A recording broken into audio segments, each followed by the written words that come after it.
आई बच्चों class 12th chapter चल रहा है यहाँ पर एप्लीकेशन ऑफ द डेरिवेटिव्स। दोस्तों एप्लीकेशन ऑफ द डेरिवेटिव्स में आज हम लोग इंक्रीजिंग एंड डिक्रीजिंग फंक्शन के कॉन्सेप्ट को थोड़ा समझने का प्रयास करेंगे। ठीक है, तो ये दोस्तों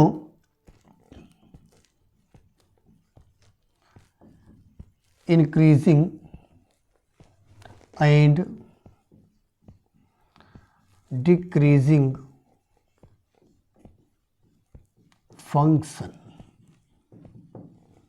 ठीक है, इंक्रीजिंग एंड डिक्रीजिंग फंक्शन। आज दोस्तों कोई फंक्शन डिक्रीज कर रहा है या इंक्रीज कर रहा है, दो बातें इस चैप्टर में समझेंगे। एक तो इंक्रीज और डिक्रीज करने का मतलब क्या है, और नंबर दो उसकी कंडीशन कैसे चेक करेंगे कि हमारा फंक्शन इंक्रीज कर रहा है या फिर हमारा फंक्शन डिक्रीज कर रहा है। आइए दोस्तों ज़रा देखिएगा आप लोग यहाँ पर। हाँ, अगर मैं आप लोगों से कहूँ एक फंक्शन है इस तरीके से, ऐसे ऐसे ऐसे, ठीक है ना, तो ये फंक्शन आप लोग देख रहे हो, पहले इंक्रीज किया, फिर थोड़ी देर कांस्टेंट रहा, फिर इंक्रीज किया, फिर कांस्टेंट रहा। फंक्शन की टेक्निकल डेफिनेशन को हटाओ तो फंक्शन का सिंपल मतलब y समझो, एक चीज़ है x और दूसरी चीज़ है y। तो ये ओरिजिन है, इधर की तरफ x, और किसी भी पॉइंट पर फंक्शन की वैल्यू को चेक करने का मतलब उस पॉइंट पर y की वैल्यू को चेक करो। तो आप देखोगे जैसे जैसे आप आगे बढ़ रहे हो y की वैल्यू यहाँ पर बढ़ी, फिर कांस्टेंट रही, फिर y की वैल्यू बढ़ी, फिर कांस्टेंट है, फिर बढ़ी। ठीक है ना। आइए एक दूसरा चित्र आपके सामने रख रहा हूँ। ये origin x axis, y axis, और ये हमारा फंक्शन है। आप देख रहे हो ये फंक्शन लगातार इंक्रीज कर रहा है। आइए एक और चित्र हम लोग बनाते हैं। अगर मैं यहाँ पर आपका फंक्शन इस तरीके से बनाऊँ तो आप देखोगे फंक्शन इंक्रीज कर रहा है, फिर डिक्रीज कर रहा है, फिर इंक्रीज कर रहा है, फिर डिक्रीज कर रहा है। तो ये तीन चित्र यहाँ पर मैंने आपको दिए। जो पहली प्रकार का ये फंक्शन है इसको हम लोग बोलेंगे इंक्रीजिंग फंक्शन। क्या बोलेंगे? इंक्रीजिंग। अब आपको ये लग रहा होगा कि अगर ये इंक्रीजिंग है तो फिर ये क्या है? तो दोस्तों ये है स्ट्रिक्टली इंक्रीजिंग। Strictly increasing. और ये क्या है? इसको हम लोग बोलेंगे ऑसिलेटरी। ऑसिलेटरी का मतलब ये इंक्रीज भी करता है फिर डिक्रीज भी करता है। तो ये फंक्शन एक प्रकार से हमारे लिए हो गया ऑसिलेटरी। ठीक है ना। तो इंक्रीजिंग फंक्शन का मतलब ये है कि फंक्शन या तो इंक्रीज करेगा या कांस्टेंट रहेगा, या इंक्रीज करेगा या कांस्टेंट रहेगा। और स्ट्रिक्टली इंक्रीजिंग का मतलब है कि वो फंक्शन लगातार और लगातार इंक्रीज ही करता रहेगा। और ऑसिलेटरी का मतलब आप समझ ही गए ना, थोड़े इंटरवल में वो इंक्रीज करेगा फिर थोड़े इंटरवल में डिक्रीज करेगा, वो एक प्रकार से ऑसिलेटरी है। तो ये और ये दोनों ही फंक्शन यहाँ पर कहलाते हैं मोनोटोनिक। ठीक है ना, मोनोटोनिक। ये भी मोनोटोनिक है और ये भी मोनोटोनिक है। लेकिन वो वाला फंक्शन जो है वो मोनोटोनिक नहीं कहलाएगा। तो मोनोटोनिक का मतलब या तो वो एक प्रकार से इंक्रीजिंग हो या फिर वो स्ट्रिक्टली इंक्रीजिंग। आइए इसी तरह से थोड़ा सा डिक्रीजिंग के बारे में देखें।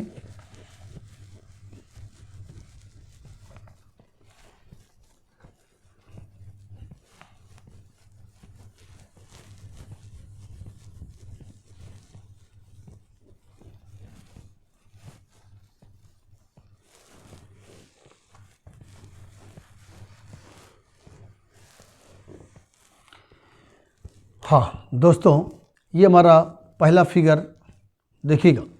ये फंक्शन ऐसे डिक्रीज किया, फिर कांस्टेंट है, फिर डिक्रीज किया, फिर कांस्टेंट है, फिर डिक्रीज किया।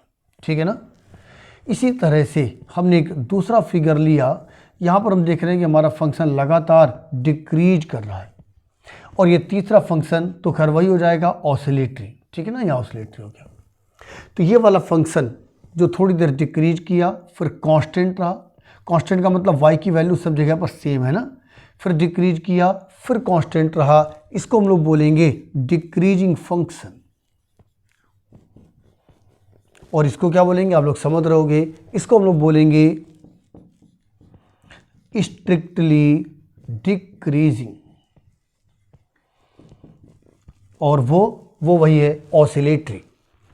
डिक्रीजिंग और स्ट्रिक्टली डिक्रीजिंग ये दोनों ही फंक्शन यहाँ पर होते हैं मोनोटोनिक, ये दोनों ही फंक्शन यहाँ पर मोनोटोनिक हो गए।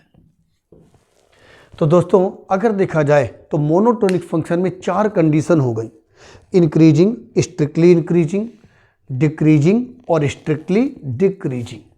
तो इन 4 में से कोई भी एक कंडीशन है तो ऐसे फंक्शन को हम लोग बोलेंगे मोनोटोनिक फंक्शन।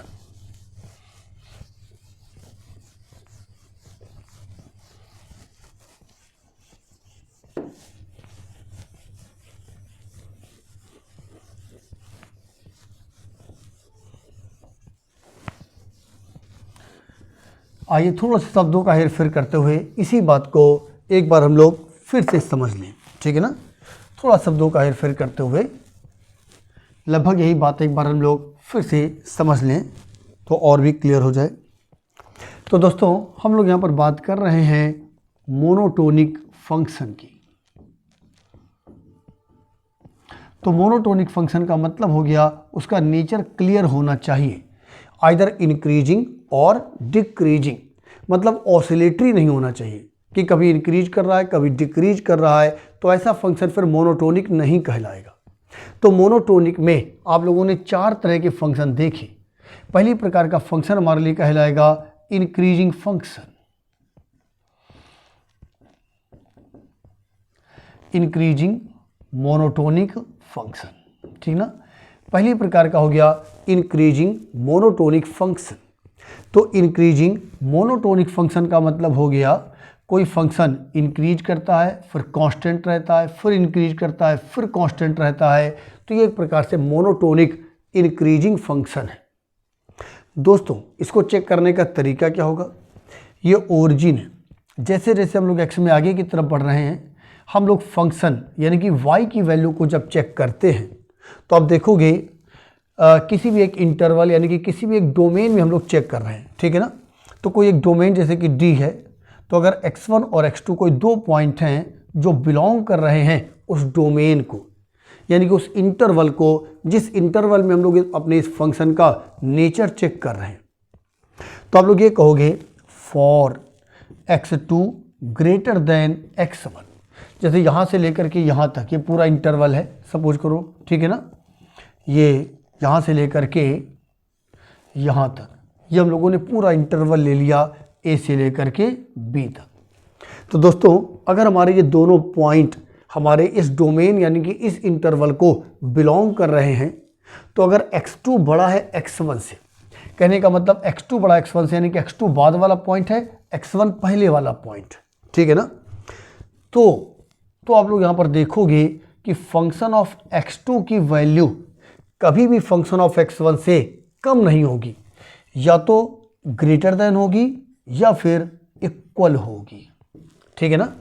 जैसे x1 अगर यहाँ वाला पॉइंट है और x2 अगर यहाँ वाला पॉइंट है, तो x1 पर फंक्शन की वैल्यू को देखो, x2 पर फंक्शन की वैल्यू देखो, आप देखोगे x2 पर फंक्शन की वैल्यू x1 पर फंक्शन की वैल्यू से बड़ी होगी।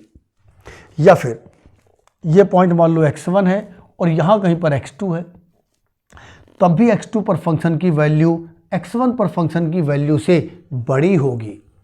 लेकिन अगर दोनों पॉइंट इनके बीच में आ रहे हैं, जैसे x1 यहाँ पर है x2 यहाँ पर है, तो x1 पर फंक्शन की वैल्यू और x2 पर फंक्शन की वैल्यू इक्वल आ रही है।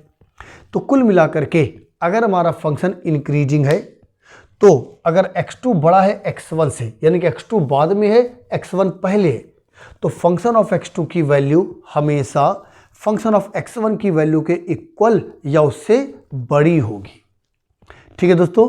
तो ये इंक्रीजिंग मोनोटोनिक फंक्शन या मोनोटोनिक इंक्रीजिंग फंक्शन की ये एक प्रकार से मतलब है, उसका ये मीनिंग है।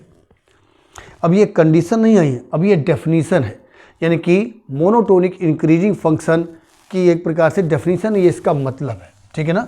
अब इसको चेक कैसे करेंगे अभी आपको बताऊंगा।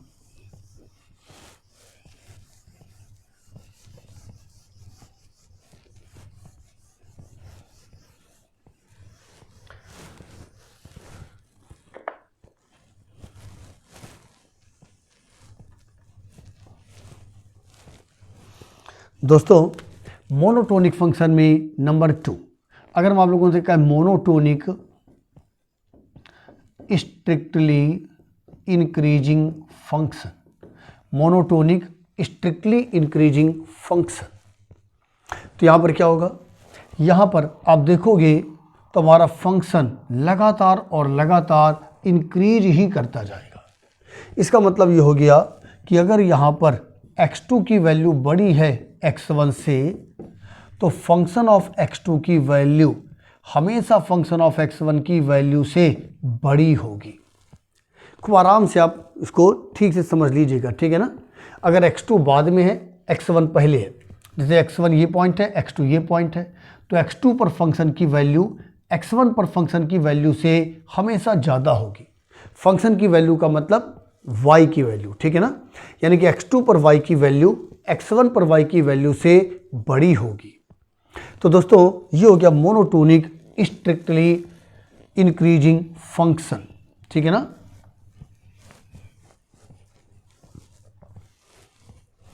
और इसी प्रकार से हो जाएगा मोनोटोनिक डिक्रीजिंग फंक्शन। तो मोनोटोनिक डिक्रीजिंग फंक्शन का मतलब क्या है, फंक्शन या तो डिक्रीज करेगा या कांस्टेंट रहेगा, या डिक्रीज करेगा या कांस्टेंट रहेगा, या डिक्रीज करेगा, ठीक है ना। तो यहाँ पर आप लोग क्या कहोगे, फॉर अगर x2 बड़ा है x1 से, यानी कि x2 बाद में है, x1 पहले है, तो आप लोग देखोगे कि फंक्शन ऑफ x2 की वैल्यू हमेशा फंक्शन ऑफ x1 की वैल्यू के इक्वल या उससे कम होगी, है ना। फंक्शन धीरे धीरे नीचे आता है, तरह y की वैल्यू कम होती जा रही, यानी कि फंक्शन ऑफ x2 की वैल्यू फंक्शन ऑफ x1 की वैल्यू के इक्वल या उससे कम रहेगी। और अब नंबर 4 आ जाओ, यानी कि monotonic strictly decreasing function.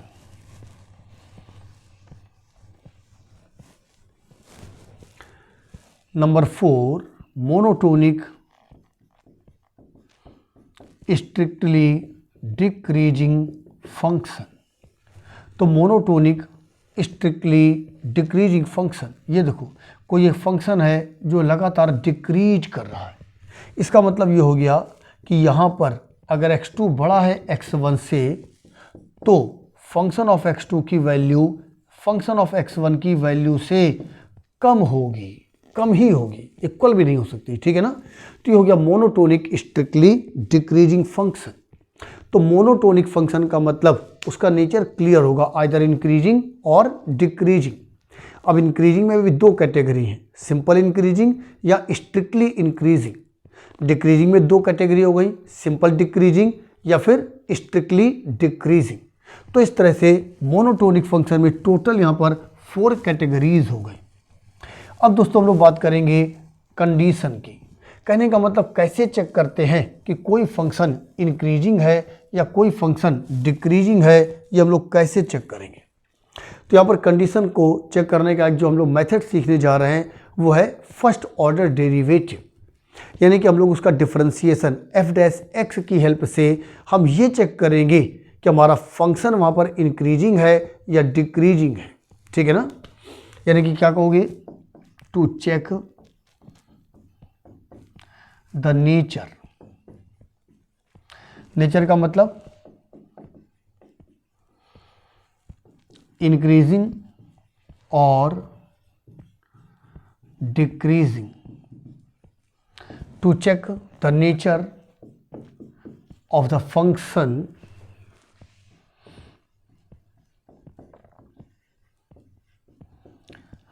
with the help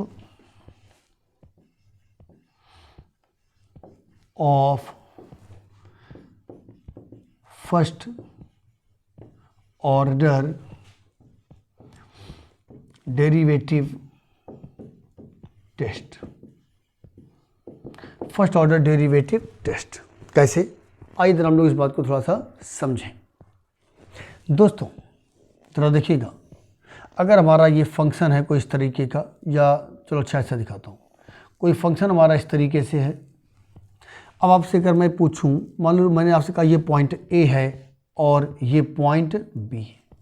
ए का मतलब होता है ओरिजिन से यहाँ तक की डिस्टेंस, ये डिस्टेंस ए है, और इस पॉइंट पर फंक्शन की वैल्यू ये है फंक्शन ऑफ ए, बी का मतलब यहाँ से यहाँ तक की डिस्टेंस बी है, और इस हाइट को हम लोग बोलते हैं फंक्शन ऑफ बी। ये देखोगे ये एक पॉइंट सी कह सकते हो। सी का मतलब यहाँ पर ये वो पॉइंट है जहाँ पर फंक्शन की वैल्यू मैक्सिमम है, हाईएस्ट पॉइंट, ठीक है ना। दोस्तों ए और बी के बीच में हमारा ये फंक्शन कॉन्टीन्यूअस है। कॉन्टीन्यूअस का हमको कहीं पर भी पेंसिल नहीं उठानी पड़ रही है। और ए तथा बी के बीच में हमारा ये फंक्शन डिफरेंशिएबल भी है।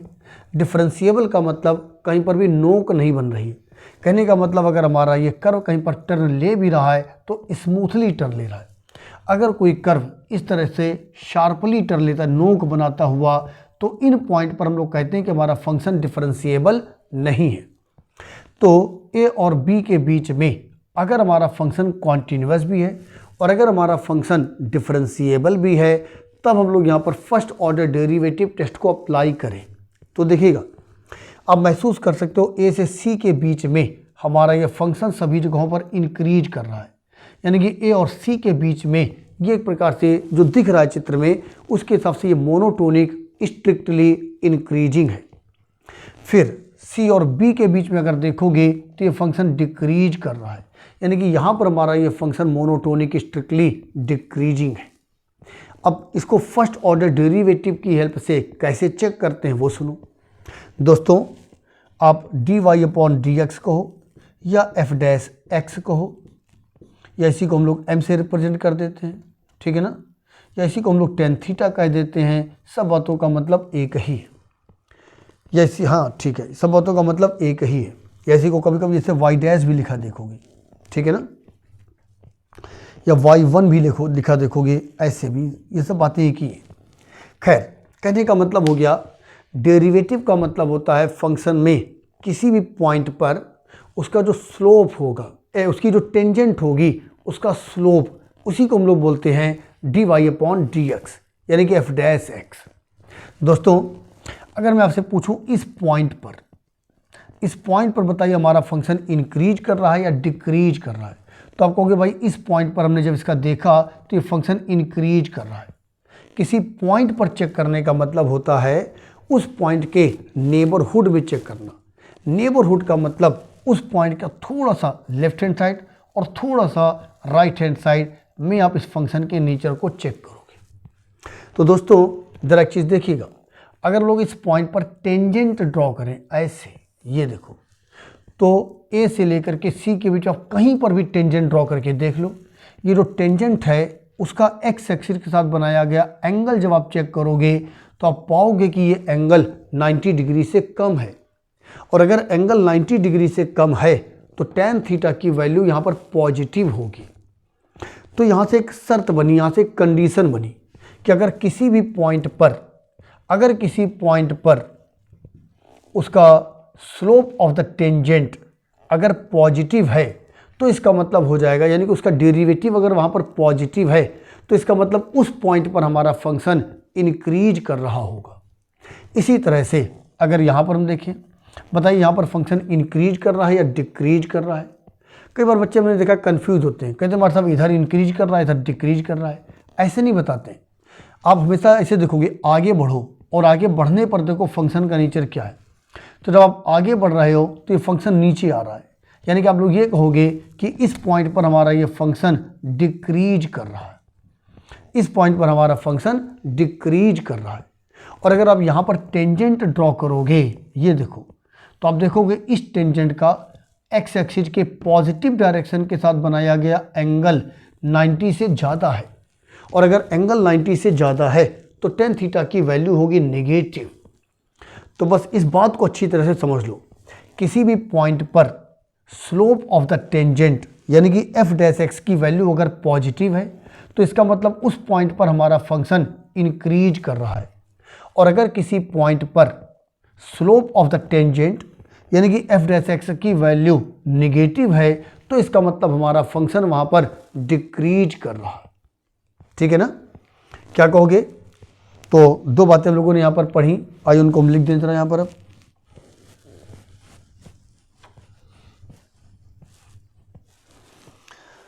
हाँ, पहली बात हम लोग क्या कहेंगे, if F dash x one. F dash x one का मतलब हमने फंक्शन को डिफरेंशिएट किया और हम उसको चेक कर रहे हैं किस पॉइंट पर, x1 पर। If F dash x1 is greater than 0, अगर किसी पॉइंट पर उसके डेरिवेटिव की वैल्यू 0 से बड़ी यानी कि पॉजिटिव है, क्या कहेंगे, देन fx। अब कंफ्यूज मत होना, यहाँ पर डैश लगा था, यहाँ पर नहीं लगा है। कहने का मतलब हम चेक करेंगे उसके डेरिवेटिव को, लेकिन नेचर बताएंगे फंक्शन का। देखो नेचर बताते हो किसका, फंक्शन का। यानी कि अगर किसी पॉइंट पर उसके डेरिवेटिव की वैल्यू पॉजिटिव है तो उस पॉइंट पर हमारा जो फंक्शन होगा वो इंक्रीज कर रहा होगा।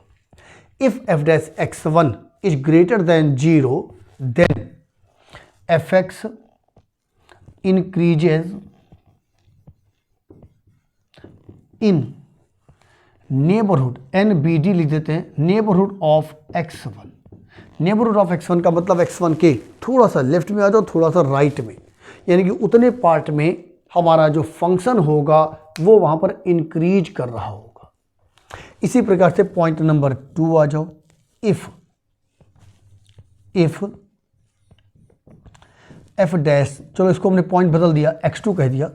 If F dash x2 is less than 0 यानी कि निगेटिव है, देन fx इज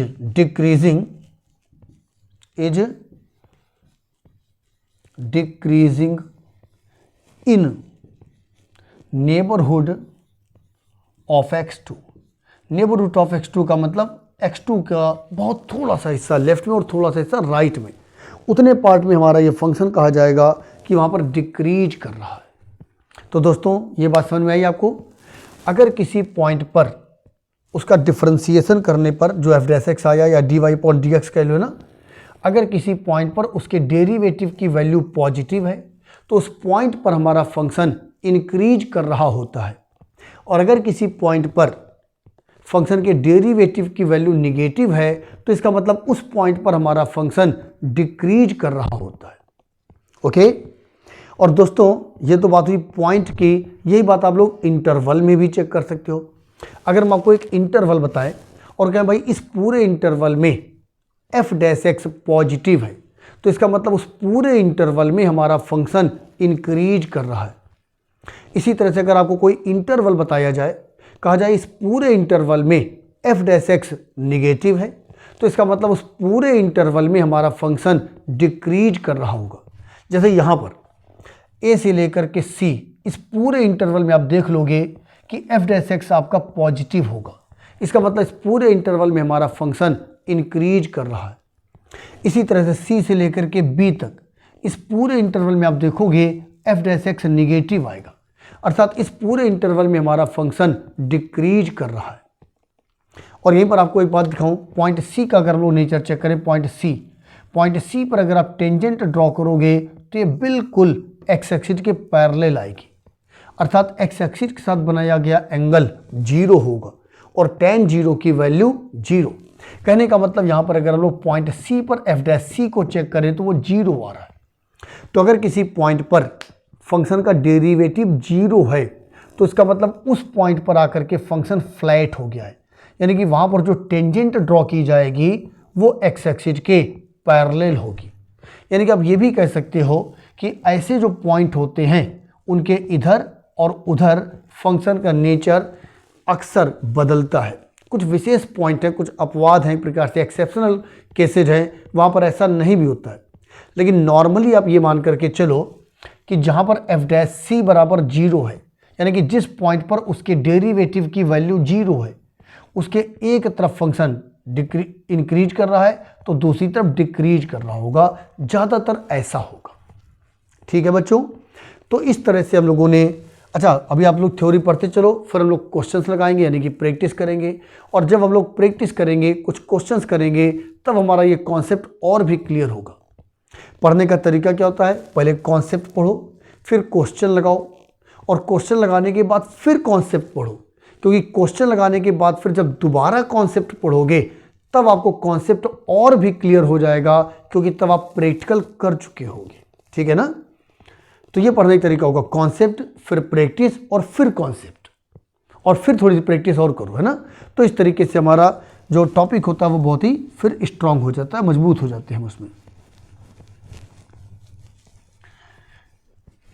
दोस्तों ये जो कॉन्सेप्ट हम लोगों ने अभी पढ़ा कि किसी पॉइंट पर अगर एफ डैश एक्स पॉजिटिव है तो वहाँ पर फंक्शन इंक्रीज करता है, और अगर एफ डैश एक्स निगेटिव है तो वहाँ पर फंक्शन डिक्रीज करता है। और हमारा फंक्शन का ग्राफ चाहे जैसा भी हो लेकिन ये रूल चेंज नहीं होगा। अब यही बात मैं आपको दिखा रहा हूँ एक दूसरे फिगर से। देखिएगा, अगर हमारे फंक्शन का फिगर ऐसा है तो भी हमारा कॉन्सेप्ट नहीं बदलेगा। ये पॉइंट ए है, ये पॉइंट बी है और ये पॉइंट सी है। इस बार पॉइंट सी पर फंक्शन की वैल्यू मिनिमम है। पिछली बार पॉइंट सी पर फंक्शन की वैल्यू मैक्सिमम थी और यहाँ पर मिनिमम आ रही है। दोस्तों ए से लेकर के सी तक फंक्शन डिक्रीज कर रहा है। आप देखना किसी भी पॉइंट पर आप टेंजेंट ड्रॉ करो, आप देखोगे इस टेंजेंट का एक्स एक्सिस के पॉजिटिव डायरेक्शन के साथ बनाया गया एंगल 90 से ज़्यादा होगा, और अगर ये एंगल 90 से ज़्यादा है तो टेन थीटा की वैल्यू होगी नेगेटिव। कहने का मतलब इस पॉइंट पर अगर हम इस पॉइंट को x1 कह दें तो आप यहाँ पर देखोगे एफ डैश x1 की वैल्यू निगेटिव आ रही है। इसका मतलब इस पॉइंट पर हमारा फंक्शन डिक्रीज कर रहा है। सी से बी तक हमारा ये फंक्शन इंक्रीज कर रहा है। कोई भी पॉइंट ले लो, कोई भी पॉइंट, आप यहाँ पर टेंजेंट लो, आप देखोगे इस टेंजेंट का एक्स एक्सिस के पॉजिटिव डायरेक्शन के साथ बनाया गया एंगल 90 से कम है, और अगर एंगल 90 से कम है तो इसका मतलब वहाँ पर उसका जो डेरिवेटिव है वो पॉजिटिव है। ठीक है ना। तो किसी भी पॉइंट पर अगर डेरिवेटिव निगेटिव है तो इसका मतलब फंक्शन वहाँ पर डिक्रीज कर रहा है, और किसी भी पॉइंट पर अगर डेरिवेटिव पॉजिटिव है तो इसका मतलब फंक्शन वहाँ पर इंक्रीज कर रहा है। तो किसी भी तरीके का फिगर हो लेकिन ये कॉन्सेप्ट गड़बड़ नहीं होगा।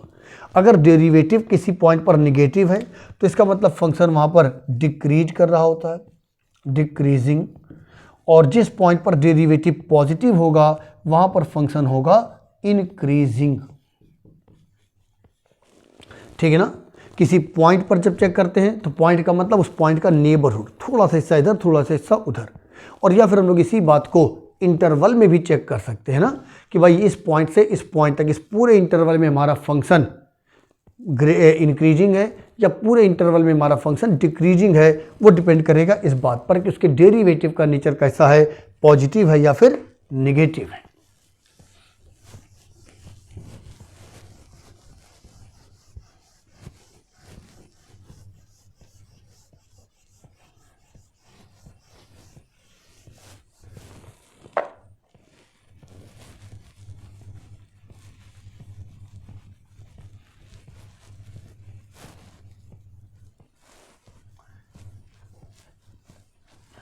आज दोस्तों तो ये कॉन्सेप्ट हमारा लगभग पूरा हो रहा है, लेकिन अब इसी को हम थोड़ा सा एक थ्योरम के रूप में या फार्मूला के रूप में भी जो आपकी बुक में लिखा हुआ है बिल्कुल एग्जैक्टली वही लैंग्वेज मैं यहाँ पर लिखना चाहूँगा, तो उसको मैं समझा भी देता हूँ आप लोगों को। ठीक है ना।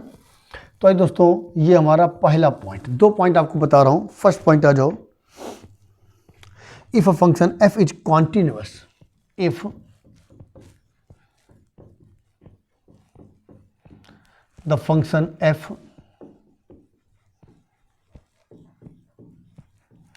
is continuous in closed interval ab and derivable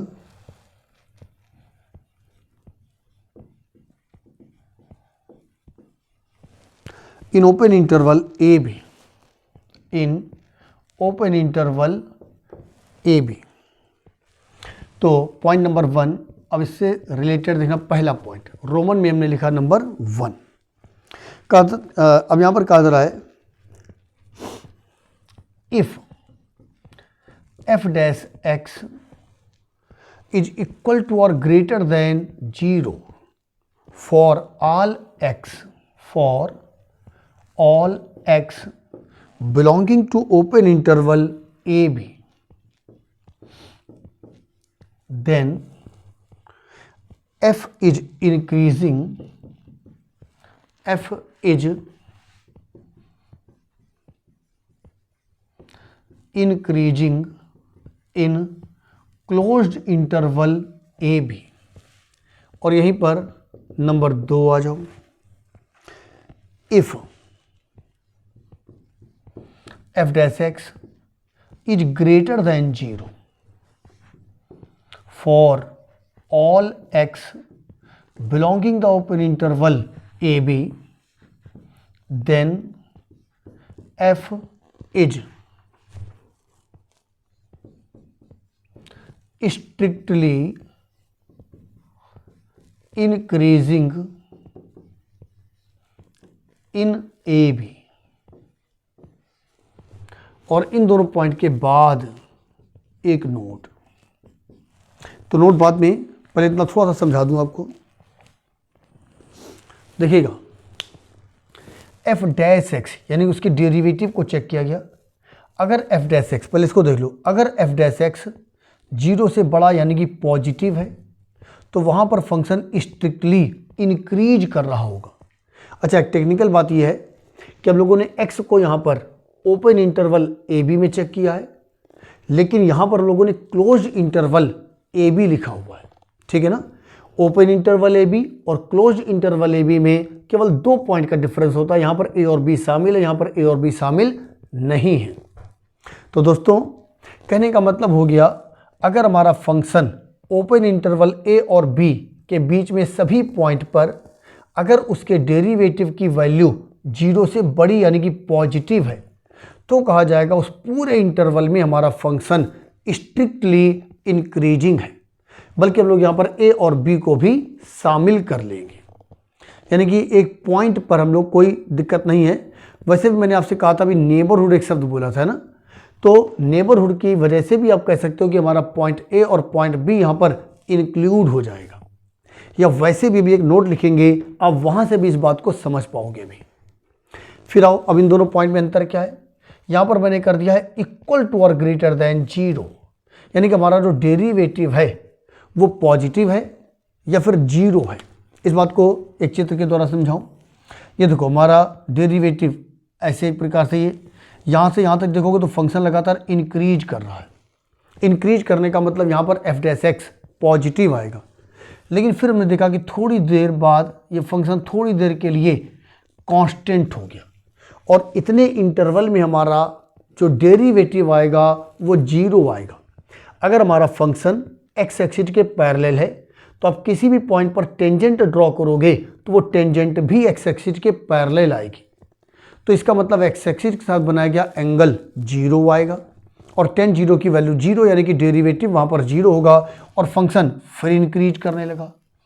तो फंक्शन पहले इंक्रीज कर रहा है, थोड़ी देर कांस्टेंट हो गया, फिर इंक्रीज कर रहा है। तो ऐसी सिचुएशन में f डैश x या तो पॉजिटिव होगा या फिर वहाँ पर 0 होगा। जहाँ पर फंक्शन कांस्टेंट होता है यानी कि पैरेलल टू x एक्सिस, वहाँ पर उसका डेरिवेटिव 0 हो जाता है, अर्थात जो टेंजेंट ड्रॉ करते हैं वो x एक्सिस के पैरेलल हो जाती है। तो मेरी बात आप समझ गए। अब देखो इस फंक्शन को आप क्या कहोगे, इस फंक्शन को आप स्ट्रिक्टली इंक्रीजिंग नहीं कहोगे, इस फंक्शन को आप केवल इंक्रीजिंग कहोगे, क्योंकि ये इंक्रीज करेगा या कांस्टेंट रहेगा या इंक्रीज करेगा। तो मतलब हुआ अगर f डैश x 0 के बराबर या 0 से बड़ा है तो आप कहोगे फंक्शन वहाँ पर इंक्रीज कर रहा है। लेकिन अगर f डैश x केवल 0 से बड़ा ही है यानी कि पॉजिटिव ही है, तब आप कहोगे वहाँ पर फंक्शन कैसा है, स्ट्रिक्टली इंक्रीजिंग है। अब यहीं पर मैं एक नोट आपको लिखने जा रहा हूं, जरा उस नोट को आप लोग देखिएगा।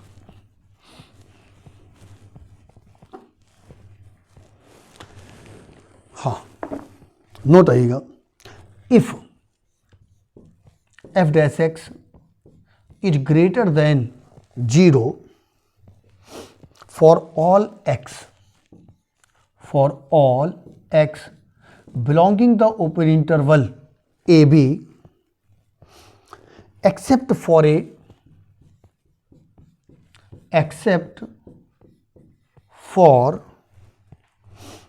a finite number of points, except for a finite number of points, finite number of points where f dash x is equal to 0, then fx is strictly increasing in closed interval A B. तो थोड़ा सा गहराई समझना पड़ेगा, होता है एक बार में ना समझ में आ पाए, 2-3 बार ध्यान से इसको देखिएगा वीडियो को। इस बात में और इस बात में अंतर महसूस करने का प्रयास करो। दोस्तों यहाँ पर कहा गया था एफ डैश एक्स या तो 0 से बड़ा है या 0 के इक्वल है। अगर देखा जाए तो इस नोट में भी तो वही बात हो गई, एफ डैश एक्स 0 से बड़ा है, लेकिन कह दिया गया है कि कुछ पॉइंट पर एफ डैश एक्स 0 के बराबर भी है। तो फिर इसमें और इसमें अंतर क्या हुआ? अंतर यहाँ पर यह है, अभी मैंने आपको चित्र दिखाया था, जो फिगर दिखाया था, यहाँ पर मैंने कहा था एफ डैश एक्स 0 के इक्वल, मैंने एक इंटरवल दिया था, यानी कि उस पूरी रेंज में, उस पूरे इंटरवल में हमारा फंक्शन एक्स एक्सिस के पैरेलल यानी कि कांस्टेंट था, यानी कि उस पूरे इंटरवल में एफ डैश एक्स की वैल्यू 0 थी। नोट में ये बताया गया कि आपको ऐसा इंटरवल नहीं मिलेगा कोई भी, आपको कुछ पॉइंट ऐसे मिल सकते हैं जहां पर एफ डैश एक्स 0 के इक्वल है। तो हम उन पॉइंट को इग्नोर कर देंगे, उन्हें ध्यान नहीं देंगे और हम वहां पर कहेंगे कि हमारा फंक्शन इंक्रीजिंग नहीं बल्कि स्ट्रिक्टली इंक्रीजिंग ही है। और इसका एक बहुत प्यारा एग्जाम्पल है F X equal to X cube. F X equal to X cube का जो ग्राफ होता है वो इस तरीके का ग्राफ होता है, ऐसे।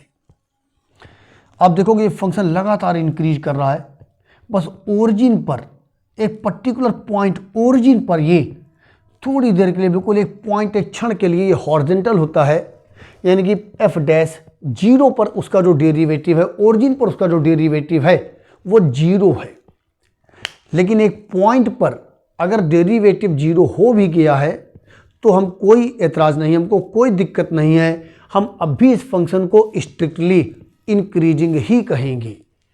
तो इस पॉइंट में और नोट में ये डिफरेंस है। इस पॉइंट में एक इंटरवल मिलेगा, उस पूरे इंटरवल में एफ डैश एक्स 0 के इक्वल होगा, तब आप लोग कहोगे वो फंक्शन स्ट्रिक्टली इंक्रीजिंग नहीं बल्कि इंक्रीजिंग है। लेकिन यहाँ पर नोट में बताया गया है कि आपको इंटरवल ऐसा नहीं मिल रहा है, कुछ पॉइंट अगर आपको ऐसे मिलें जहाँ पर उसका डेरिवेटिव 0 हो भी गया है तो कोई बात नहीं, अब भी हम लोग उस फंक्शन को स्ट्रिक्टली इंक्रीजिंग ही कहेंगे। तो दोस्तों ये हमारा पहला पॉइंट। तो जो बातें हमने बताई वही एक प्रकार से यहाँ पर भी लिखी हुई है। इस वीडियो को 2-3 बार ध्यान से देखेंगे और फिर आप लोग अपने क्वेश्चंस को लगाओगे, प्रैक्टिस करोगे और फिर इसको पढ़िएगा, ठीक है ना। आप थोड़े दिन के लिए रख दोगे तो मैं आपको बता दूं आप फिर भूलने भी लगोगे। और वीडियोस का यही फ़ायदा है कि आप फिर उसको दोबारा देखो और फिर से आप लोग उसको समझ सकते हो। बहुत सारी बातें बोली जाती हैं लेकिन बोर्ड में लिखी जाती हैं थोड़ी सी लिमिटेड बातें हैं। वीडियोस के थ्रू पढ़ाई का ये एक एडवांटेज भी है कि जब आप वीडियो 2 बार या दोबारा या तिबारा देखोगे तो हर एक शब्द जो मैं यहाँ पर बोल रहा हूँ आप उसको दोबारा सुन पाओगे, मैंने यहाँ पर भले ही ना लिखा हो। दोस्तों अब यहीं पर अब मैं बात करूँगा पॉइंट नंबर 2 की। पॉइंट नंबर 2, और पॉइंट नंबर 2 में बिल्कुल ऐसे लिखना है और इसीलिए मैं काम करूँगा, आप लोग उसको नोट कर लीजिएगा अच्छी तरह से वीडियो को पॉज करके ना। अब फिर पॉइंट नंबर 2 में जब लिखूँगा तो यहीं पर कुछ चीज़ों को इरेज करके उसकी जगह पर बदलने जा रहा हूँ। देखिएगा चीज़ लगभग वही है। अब मैंने पॉइंट नंबर 2 में क्या कहा, if the function f is continuous in closed interval A b and the derivable in open interval A b, ये वही है, बस यहाँ पर मैंने थोड़ा चेंज कर दिया। If F dash x is equal to और लेस देन 0, तब हमारा ये फंक्शन इंक्रीजिंग ना हो करके क्या हो जाएगा, जी हाँ, अब हमारा ये फंक्शन यहाँ पर हो जाएगा decreasing. Second point, if F dash x is less than 0 then F is strictly increasing ना हो करके क्या होगा भाई, जी हाँ, ये हो गया डिक्रीजिंग। और ये नोट में भी एफ डैश एक्स अगर लेस देन 0 है for all x belonging to open interval AB except for a finite number of the points where f dash x is equal to 0 then fx is strictly decreasing। ठीक है ना। तो point number 1 और point number 2 एक ही बात हो गई, बस पॉइंट नंबर 1 इंक्रीजिंग पर बेस्ड था और पॉइंट नंबर 2 यहाँ पर डिक्रीजिंग पर बेस्ड है। ठीक है दोस्तों, तो ये एक प्रकार से इंक्रीजिंग फंक्शन और डिक्रीजिंग फंक्शन की डेफिनेशन, उसका मतलब मोनोटोनिक फंक्शन और फर्स्ट ऑर्डर डेरिवेटिव यानी कि एफ डैश एक्स के थ्रू हम लोग कैसे चेक कर पाते हैं कि हमारा फंक्शन इंक्रीजिंग है या डिक्रीजिंग, ये इसकी थ्योरी वाला जो पार्ट था वो पूरा हुआ। अब नेक्स्ट लेक्चर में मैं इस पर बेस्ड क्वेश्चंस बताऊंगा, फिर दोनों को मिला करके जब आप लोग 2-3 बार इस वीडियो को ठीक से देख लोगे, अपने प्रॉपरली नोट्स बनाओगे, तो आपका ये कॉन्सेप्ट बिल्कुल क्लियर हो जाएगा। तो ठीक है बच्चों, आज का काम यहीं तक। Thank you.